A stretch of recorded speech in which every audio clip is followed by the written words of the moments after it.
Hey, it's Eric G. Around the House is sponsored by Baldwin Hardware. For 75 years, Baldwin Hardware has been known for its first-class quality and craftsmanship in door and cabinetry hardware. As an alumnus of the Baldwin Hardware Design Council, I can say I have seen the details and quality from design to the finished product. If you're looking for a new style and old-world craftsmanship, I can tell you there is only one Baldwin Hardware. Check out what would look great in your home at baldwinhardware.com. It's Around the House. Coming up in today's episode of Around the House, hour number 2, we have a huge show ahead. 4 subjects, 4 segments. We're going to be talking about a bunch of different stuff about your home, how to find the next project house that you're thinking about buying. Here's a sneaky way to do it. It's completely legal and the right way to find that budget house. Dealing with large-scale mold issues, how to deal with property issues and your government, and so much more. We have got some great stuff to talk about today that you don't want to miss. If you want to find out more about us, head to aroundthehouseonline.com and you can find more about the show there, including a way to contact us if you've got a subject you want us to cover. Now, let's get to the program. We got a lot to talk about today. When it comes to remodeling and renovating your home, there is a lot to know, but we've got you covered. This is Around the House. Welcome to the Around the House show. This is where we help you get the most out of your home through information and education. Thanks for joining me today. Well, this subject today is going to be 4 subjects, 4 segments. We're going to talk about 4 different subjects today, all around different stuff around your home. So thanks for joining. If you want to find out more about Around the House, head over to aroundthehouseonline.com. Make sure you follow us on social media, and don't forget the Around the House Insider, where you can get all the back episodes of Around the House, as well as see some of our member exclusive episodes that are just out there that are not part of the radio show or podcast. So you can catch that. Head over to aroundthehouseonline.com and you can find that over there. Well, the first subject I wanted to talk about today in this first segment here is for people out there that are thinking about trying to buy their first house, trying to find their first project house, or even trying to find that house that they might want to fix up and flip. And with interest rates out there, the landscape has changed so much in our economy out there. And here's one of the better ways to find something. And this is something that we just did, that we were looking online and found a house. As my little brother found a project house in here in Oregon, about an hour and a half from me out in Cannon Beach. And so I'm going to be helping him with that project. And he just signed on the dotted line on that. And I'm going to be partner up with him to help renovate that place and get it up to speed. So one of the better ways to find these locations is head out, find your next project house. But here's the way you do it. I would take a look and see what is on your city's code enforcement list. Now, I'm talking about the homes that the city is chasing after that have been neglected for a long period of time. These are the ones that have had the holes in the roof, that are not landscaped correctly, that have bad additions and are in distress. These are also ones that I'm seeing that maybe are on the derelict properties list and haven't paid taxes for a number of years. And so depending on the laws in your state, in your city, or wherever you're located, sometimes those lists are public knowledge. And if you can find somebody that has been in that house for a long time that hasn't been able to afford the taxes, you might be able to come in there with a cash offer and to be able to do something with it. Now, this is something that will be a lot easier right now because there's a lot of people out there that are hurting for money. And if they're in this home and it's not a livable place, or maybe it has been abandoned and no one's paying on it, you might be able to get this for a song.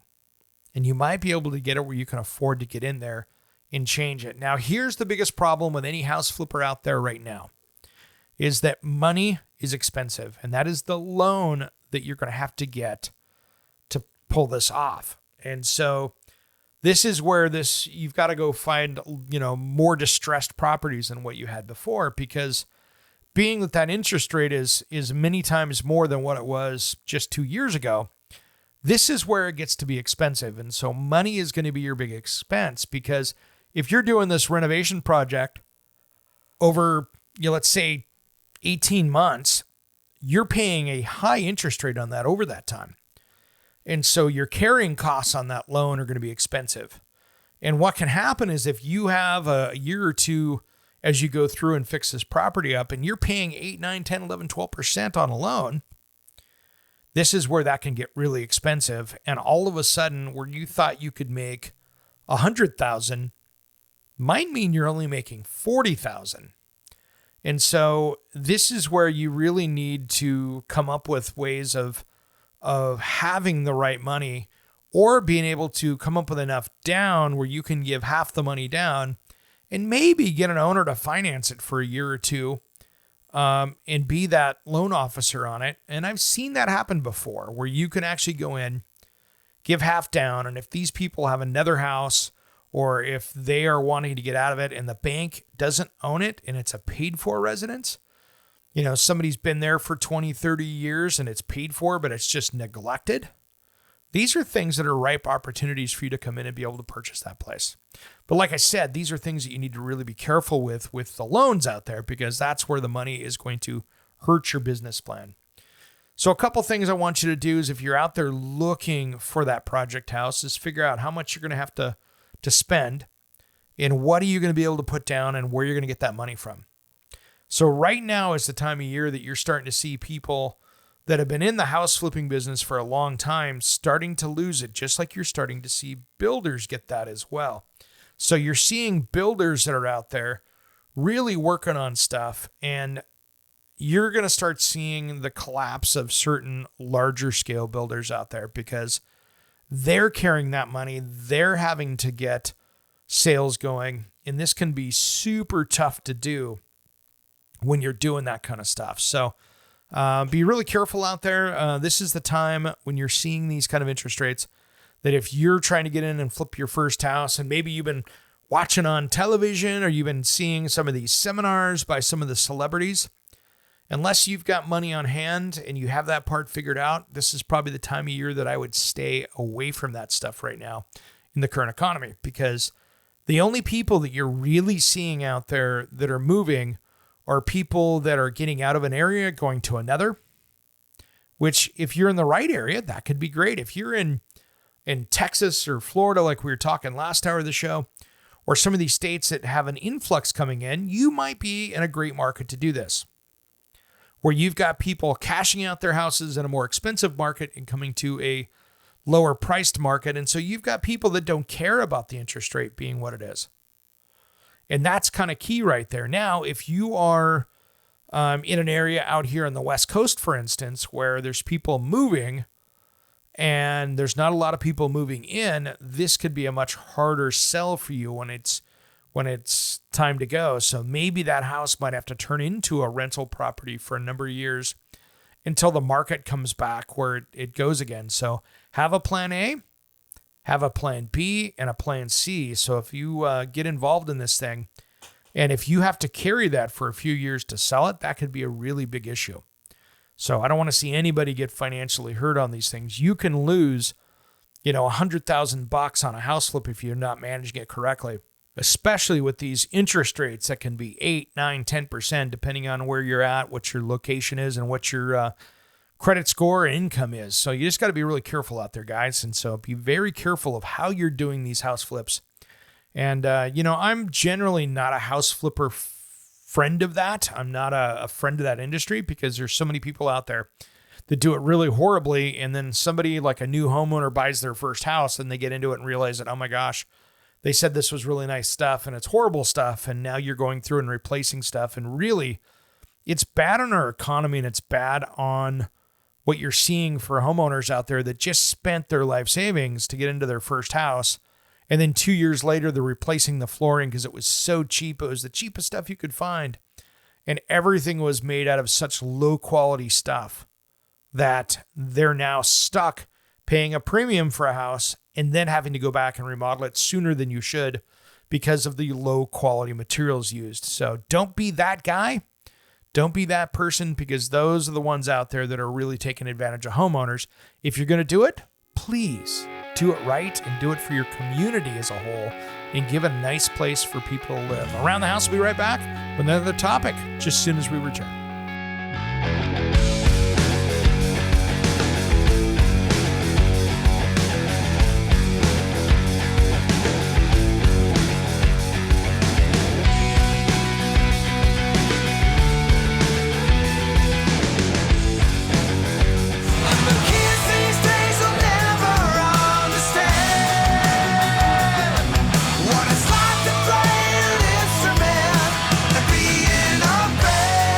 What's up? This is Sticks It In Ya. And Satchel from Steel Panther. And you are listening to Around the House with Eric G. Yeah. We love Eric G, and you should too. 1987, I never want to leave you. Welcome back to the Around the House show. This is where we help you get the most out of your home through information and education. Thanks for joining us today.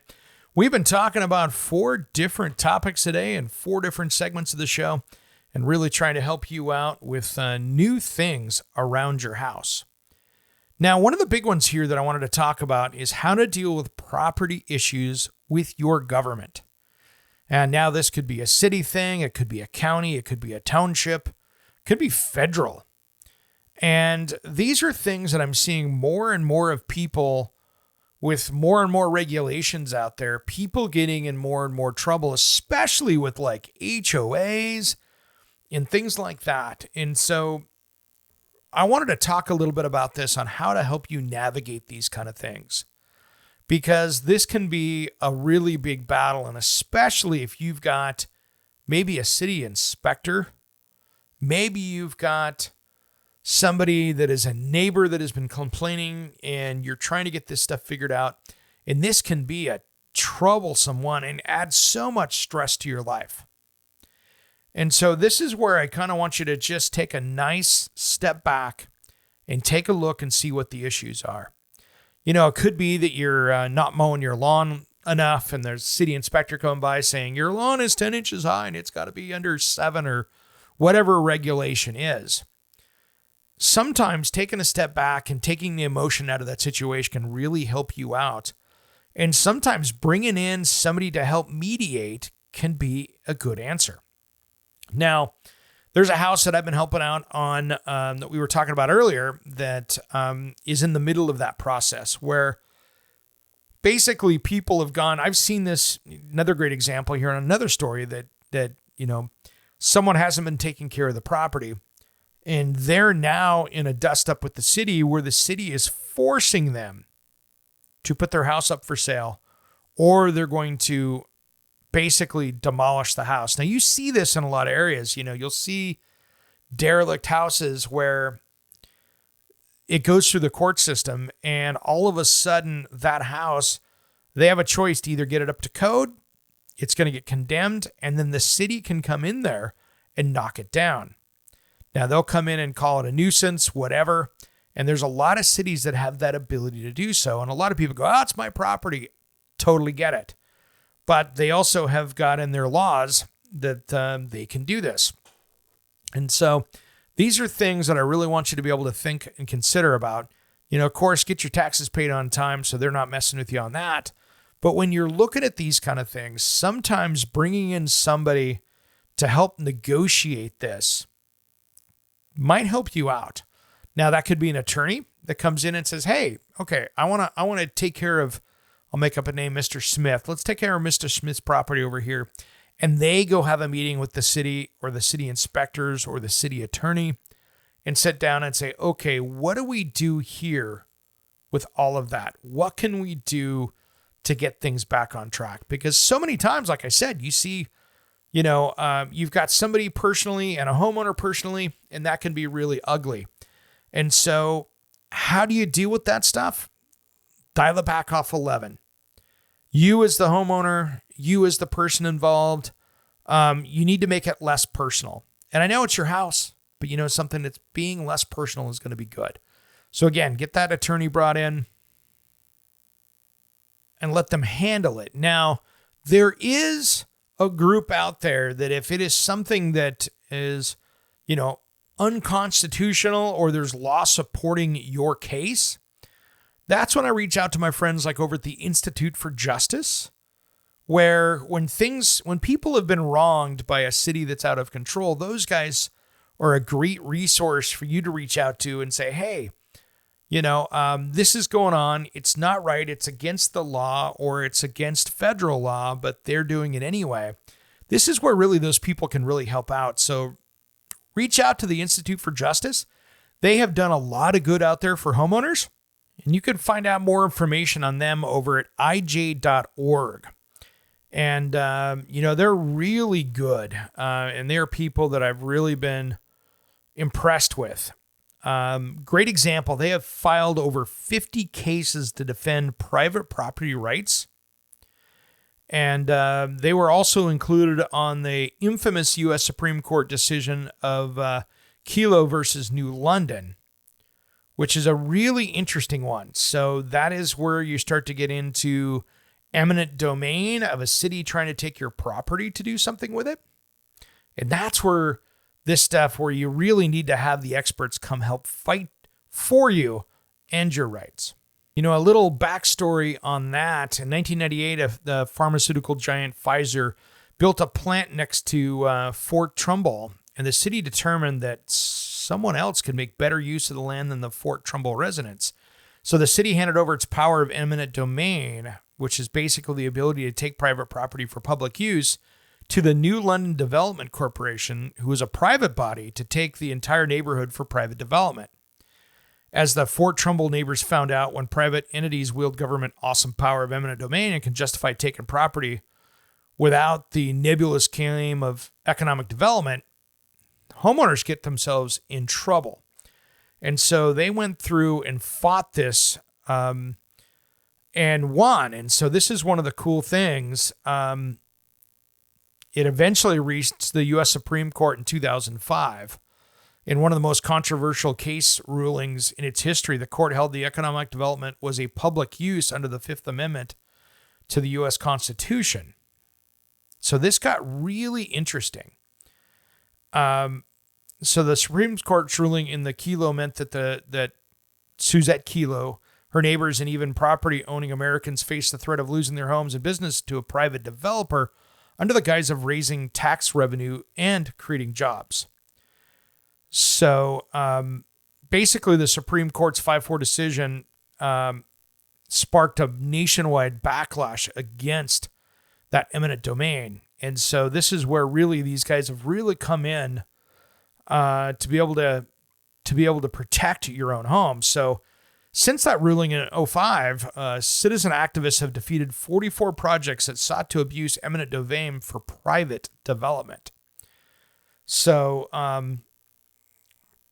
this is something that's gotten really interesting to watch, and these are the people that have gone out and fought this really well. So make sure that, that if you get yourself into this situation, that you reach out to the right people, because these guys here can really go in and do a lot with this. So that's a really big court case that gave people a lot of rights as homeowners.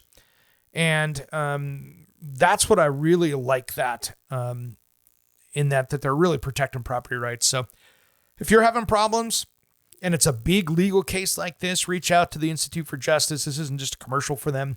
They're a nonprofit that I think has really helped out. And I've worked with them in the past on legislation that was trying to limit what the interior design community could do. And they really helped us in stopping that licensing. Around the House, we'll be right back with a whole other subject just as soon as we return. Don't go anywhere.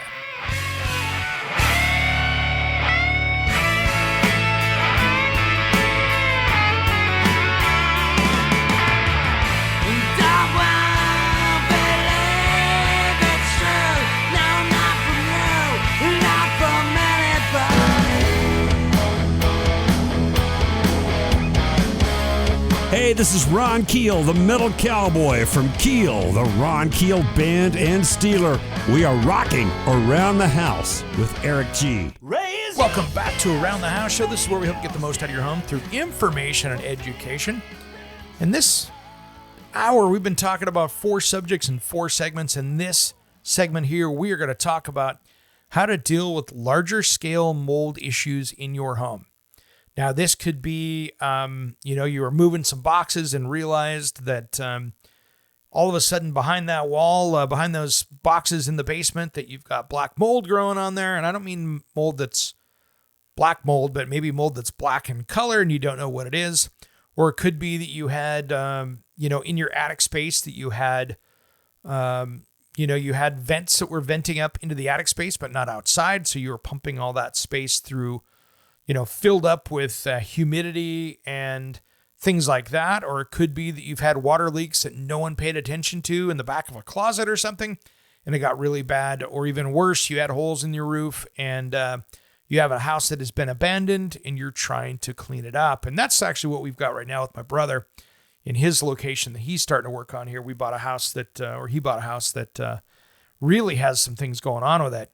And this is a great subject. So the thing that I want you to do is stop and find out if you have insurance coverage for this. And here is why. If you have insurance coverage that can cover this, for most people, I would say let the professionals handle it. Because there are a lot of steps that it takes to really get stuff clean.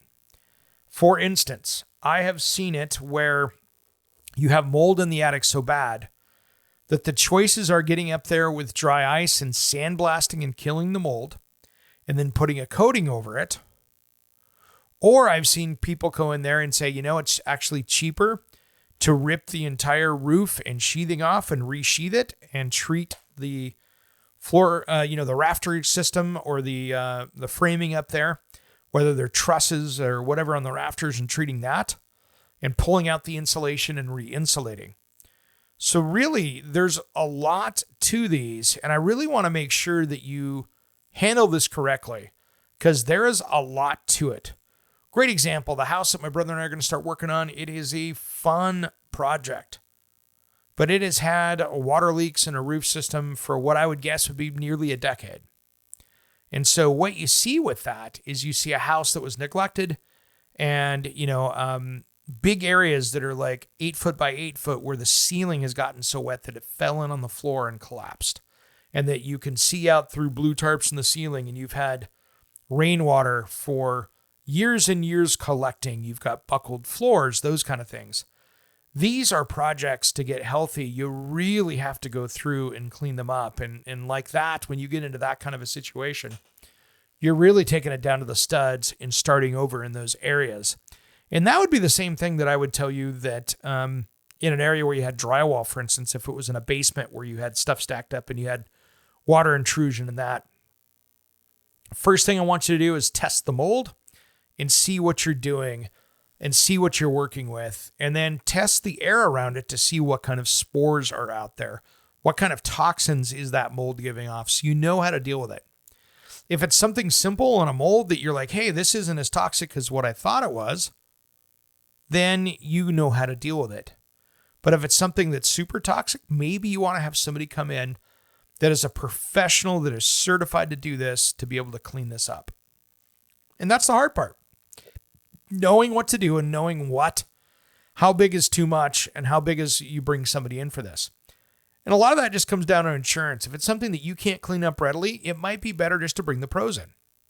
Because what can happen is that you can go in there, and if you don't do this correctly, the mold is going to be growing anywhere that there's air. It could be growing in between 2x4s. It could be growing up in the inside of the sheathing. It could be up in the attic space. Wherever this is at, you really have to be able to get in there and get all of it. And so many people go through and just go, I sprayed bleach on it. I hit it with bleach, and guess what? It killed it, and then I just painted it, and we're good to go. And that can be the farthest from the truth, where bleach does not go through and kill that mold. So really, you need to go through and take a product, get it, all the material that you can removed that is moldy. Once you know that it's not giving off too many toxins, and yes, you should be wearing a respirator for this, and going through and getting that cleaned up. But really, you got to take that mold, get it out of the building, get it disposed of. And then you need to go in and figure out what's underneath. Where is the hidden mold? Where is that going? And this is where air testing really makes a big difference, because I want you to take a test when you start out to see what's in the air. So down the road, you can do a test and see where it's at, because the problem is you don't know if you got all of it. And so if you take the test and go, wow, we're through the roof on this, as to be expected, and then you go through and get it cleaned up, and then you go, okay, I got that all cleaned up. I'm very confident that's good. And you go, wow, it's not perfect yet. I still have it. Now you need to figure out, maybe it's in another wall. Maybe you have more spaces. Maybe that has grown to another place in the house because maybe your central heating and cooling system moved it around. There could be a lot of things that happen that way. So I want to make sure you get that dialed in. But then what I recommend doing is going through and going a few different ways. One, you can go through after you get it cleaned up and clean up as best you can and soak it with some concrobium and get that cleaned up, and then go through and give a good encapsulation type paint around it. Now that can be a bunch of different materials out there that do it. There's a lot of different ones that I like out there. I recommend a lot to people to use Callowell. That's a good one. My friend Carolyn Blazowski, she recommends a product called Sentinel 24/7 and that is either a white or a clear finish. And that is a high quality interior grade coating that contains no VOCs. It's free of hazardous air pollutants and offers virtually no odor. It is really good for most interior building materials as far as going over and providing a self-priming coating and a scrubbable surface that is an antimicrobial product that's designed to inhibit the growth of stain and odor-causing mold, mildew, and other microorganisms on cured coating surfaces. So that's the kind of stuff that you need to go in. And something like that, I'd recommend you go in and spray that in and make sure that you got that after you've gone through and killed it. So really your thing is to dry it out first. And that might be a dehumidifier. That could be a lot of different things, but you need to get that dried first. And then go in and get everything killed, do your air testing, and then go through and make sure that you've got a coating on that is going to keep that from happening again. Because not only do you need to kill that mold, you need to find out why that moisture got back there. And it could be that you just created a very high moisture environment by stacking things in front of it. Or like I said earlier, maybe you're venting up into that attic space or any of those other things. And so those are things that you can really create and fix those problems yourself if you do it correctly. But like I was saying earlier, sometimes bringing in the pros, and I want to see somebody that is certified, that has a great reputation in your area of dealing with these hazardous situations like mold, asbestos, any of those other things. So I want to see a good, solid remediation company that knows what they're doing coming in. You don't want a fly-by-night one that's going to come in and, I sprayed some stuff on it and called it good and left. You want to make sure that they can tackle that completely. So one of the other things too is make sure you follow your local laws. Find out if there is other stuff in your area. Sometimes in high moisture areas, especially if you've had a flood or something like that, that you're following all the guidelines for your area and what needs to be done for that. And I can tell you that testing is going to be your friend. So make sure you spend the time, get the tests, get the air tests done so you know. Because you could have, all of a sudden, that mold spores could have spread into maybe some ductwork someplace else. And that's where that basement model testing to know what's going on will tell you and give you the complete story of what's going on right there. So there we go, guys. That's one that if it's a small project, my recommendation, you might be able to tackle it with the right stuff and make sure that you're wearing a respirator anywhere around this, not just a dust mask, but a respirator with a mold cartridge in it.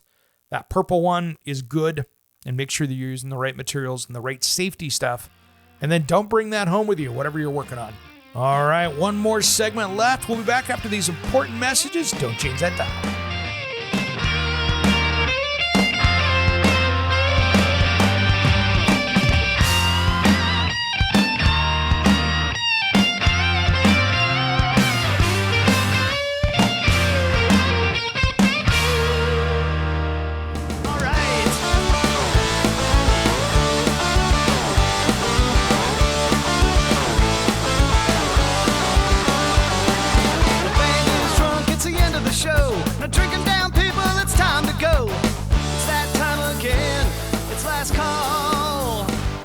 Welcome back to the Around the House Show. This is where we help you get the most out of your home through information and education. Thanks for joining us today.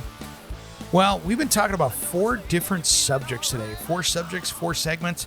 And today I wanted to talk in this last one about some really important stuff. So in this segment here, I wanted to talk about ways to get your house fixed up if you are on a very limited budget and you're having a hard time trying to stay on top of that house maintenance, and it's just getting out where you want to stay in your home, but maybe you can't afford it. Maybe it's your grandmother, maybe it's you, maybe it's whatever situation you're in, and you have an ability issue to keep that house maintained. Maybe you've got a disability or something that is really keeping you back from being able to do it physically. Maybe it's something where you are not in the financial position where you can fix it, or you don't have the knowledge to do so. And so here are some of my ideas to be able to help you get that project started and finished and keep you in your home. Now, one of the things that I have seen out there is there in a larger area, even as a place as big as like Portland, where I'm at here, there are multiple organizations that are out there that are there helping people stay in their homes. Now, great example. There is a center here that is a reuse type of place where people donate materials, building materials specifically, and it's called the Rebuilding Center. But they also have community outreach programs, for instance, that, if your grandmother's porch has collapsed, they'll send out people on a community service day and fix that up. That's a great one. Let's say you are now in a wheelchair and you need a wheelchair ramp that goes up to your place, or a roll-in shower, for instance. That is another group of people. There are a lot of different people out there that have nonprofits in your areas. Now, smaller towns, rural areas, it's a little bit tough. But in a lot of these, medium-sized areas, they have a group of builders that are working together to really help people out.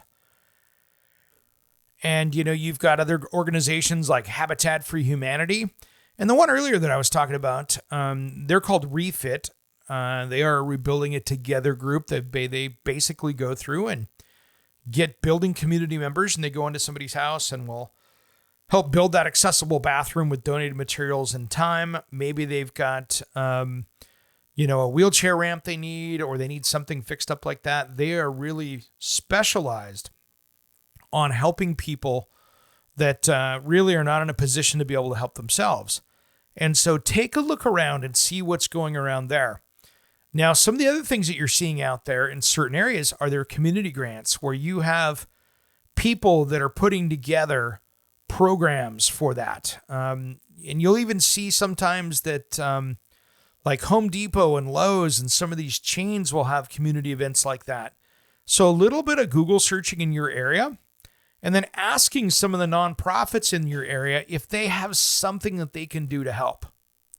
Maybe it's your local church. Maybe it's, if you're a religious person and whatever that faith is, check in and see if they have stuff, my mom lives 4.5 hours away from me here, and she's had a hard time keeping up on her lawn stuff over there.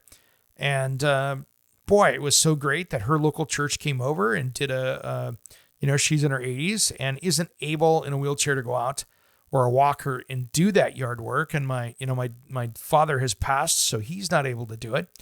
And so church came over and helped out on it. Now, I'll be coming up there this winter and helping out in the backyard to get that under control. But really, these are things that you see other people step up and help. And so check around with any of those community resources. Again, people like Habitat are great for that. And just start asking around and see what you can do. And something, if you don't have something around, why don't you start one yourself? See if you can get a group of people together if you're in the design or building community out there, or get a hold of some of your local recycling places and maybe they've got some stuff. But if you don't have one, maybe it's time to start one. And again, check those government grants out there. There are a lot of grants out there for people that are trying to do maybe energy efficient things. And sometimes there's city grants as well, where cities have come together and said, hey, we want to make sure the people that are in homes are staying in homes. And so take a look at that as well. There's a lot of different places that you can get assistance, that you can get help. And sometimes maybe it's just getting a group of friends together to go help. Maybe you can help somebody in your community. Maybe you can go on Craigslist or Facebook Marketplace, or get some materials donated by a local company that can come out and really help with that. But in these tough times right now, I think this is really when we can go out and help people get along and live better and stay in their homes. We are not going to fix the homeless problem that we have. And it's really, that's a whole other separate issue that I'm not going to get about in this show. I mean, we have a problem with people barely staying in their homes. And we have a problem with people that are trying to afford to stay in their homes. And there's another thing too. There are some states that have property taxes, and they have grants as well that you can jump on there instead of paying $3, $4, $5, $6,000 on property taxes a year, more or less, depending on where you're at. Those property taxes, there are programs for elderly or people that have limited abilities that are trying to stay in their home where they can't afford those property taxes. So do the research. If it's your grandmother, if it's your mother, if it's a family member, it's you, jump on there and take a look and see if there's a way to get some assistance. Getting assistance is really key for many people that can't get there. And, there's even, it's great example on YouTube. You can see all these different lawn care companies that go out there that will go by and take care of somebody that's in a house that they can't maintain. They'll go by and get it cleaned up and taken care of. And, there's a lot of YouTubers out there in the lawn care business that are going around and doing that. And a little bit of research, you might be able to find somebody that could come and help do that. And when in doubt, reach out to your local media. Ask them and see if they have any ideas. They might have some people. In Portland here, I was just out this morning helping out a couple that will air in a future episode. But we went in and helped a couple that really are struggling with a health issue. And I hope they make it. But it's one of those things that things are getting a little sketchy. And we did a bedroom makeover for them, and it turned out really great. And got them something that's going to make their life better, something that's going to make them comfortable. And it really felt good spending a lot of time today out there and helping these guys get a life-changing deal where, everybody can be in the same room again as far as husband and wife and be able to sleep in the same bed. So this is something that'll air again. I'll share it up on a future episode here. I'll talk a little bit more about it after it's aired, but giving back like that, if we can help people out, especially coming into the holidays here, there's a lot of people out there that need help. Ask around. If you want to help somebody, get a group of friends together. It's funny how you can do this stuff with social media these days and create a couple groups. And boy, it wouldn't take much to be able to put together a Facebook group of people that want to help others and be able to get together and volunteer and spend time, being of service to people that need help. So I can't tell you thanks enough for the people that are out there doing it, the people that are thinking about doing it. You can change some lives out there and keep people in their homes. So everyone here is a community. We can really help each other out and spread our knowledge. There are so many people out there that are experts in my audience here, you, my friends out there that tune into the show every single week. And let's see if we can rally the troops a little bit and get some people helping others out. And if you can volunteer and help other people with your bit of knowledge and help somebody else, that is also a great thing. So, hey guys, let's spend the holiday season here as we go into November here, coming into Thanksgiving, and seeing if we can do some little things to help out our communities. Maybe it's the neighbor down the street that just needs their lawn mowed. Maybe it's somebody that needs a fence fixed or a porch fixed up. Or maybe they need a water heater swapped out. Whatever that is, let's see if we can help each other out and help people stay in their homes so they have other options and better living. All right, everybody, that's the end of the show. Thanks for tuning in today. If you're listening to us on the radio, thanks for tuning in. You can always catch the podcast if you missed part of this on any podcast player. Thanks for tuning in to Around the House. We'll see you next week.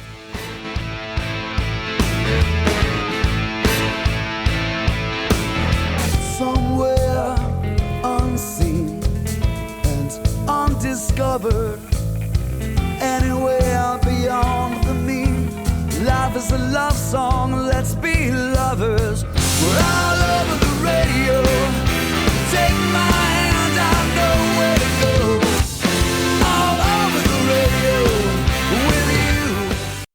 Hey, it's Eric G from Around the House. Are you planning a decking or siding project this year?